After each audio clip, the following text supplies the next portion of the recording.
Carrington-class CME narrowly misses Earth, presented by Science at NASA. In mid-April, scientists, government officials, emergency planners, and others converged on Boulder, Colorado for NOAA's Space Weather Workshop, an annual gathering to discuss the perils and probabilities of solar storms. The current solar cycle is weaker than usual, so you might expect a correspondingly low-key meeting. On the contrary, the halls and meeting rooms were abuzz with excitement about an intense solar storm that narrowly missed Earth. The close shave happened almost 2 years ago. On July 23, 2012, a plasma cloud, or CME, rocketed away from the Sun as fast as 3,000 kilometers per second, more than 4 times faster than a typical eruption.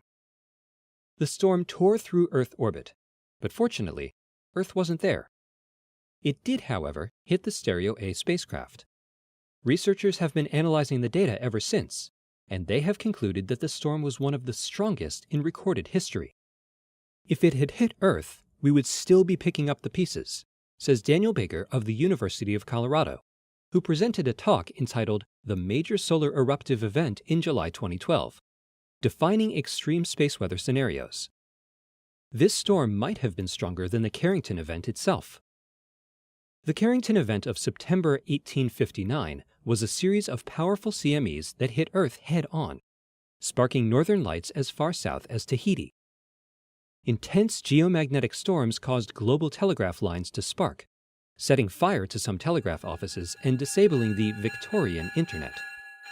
A similar storm today could have a catastrophic effect on modern power grids and telecommunication networks. According to a study by the National Academy of Sciences, the total economic impact could exceed $2 trillion, or 20 times greater than the costs of a hurricane like Katrina. Multi-ton transformers fried by such a storm could take years to repair and impact national security.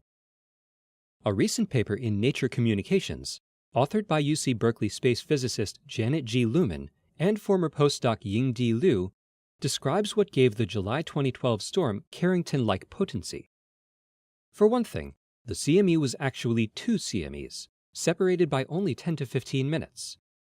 This double storm cloud traveled through a region of space that had been cleared out by another CME only 4 days earlier. As a result, the CMEs were not decelerated as much as usual by their transit through the interplanetary medium. Had the eruption occurred just 1 week earlier, the blast site would have been facing Earth rather than off to the side, so it was a relatively narrow escape. When the Carrington event enveloped Earth in the 19th century, technologies of the day were hardly sensitive to electromagnetic disturbances. Modern society, on the other hand, is deeply dependent on sun-sensitive technologies such as GPS, satellite communications, and the Internet. The effect of such a storm on our modern technologies would be tremendous, says Luhmann. During informal discussions at the workshop, Nat Gopalswamy of the Goddard Space Flight Center noted that without NASA's stereo probes, we might never have known the severity of the 2012 superstorm. This shows the value of having space weather buoys located all around the Sun. It also highlights the potency of the Sun even during so-called quiet times. Many observers have noted that the current solar cycle is weak, perhaps the weakest in 100 years. Clearly, even a weak solar cycle can produce a very strong storm. Says Baker, we need to be prepared. For more information about storms, on Earth and among the stars, stay tuned to science.nasa.gov.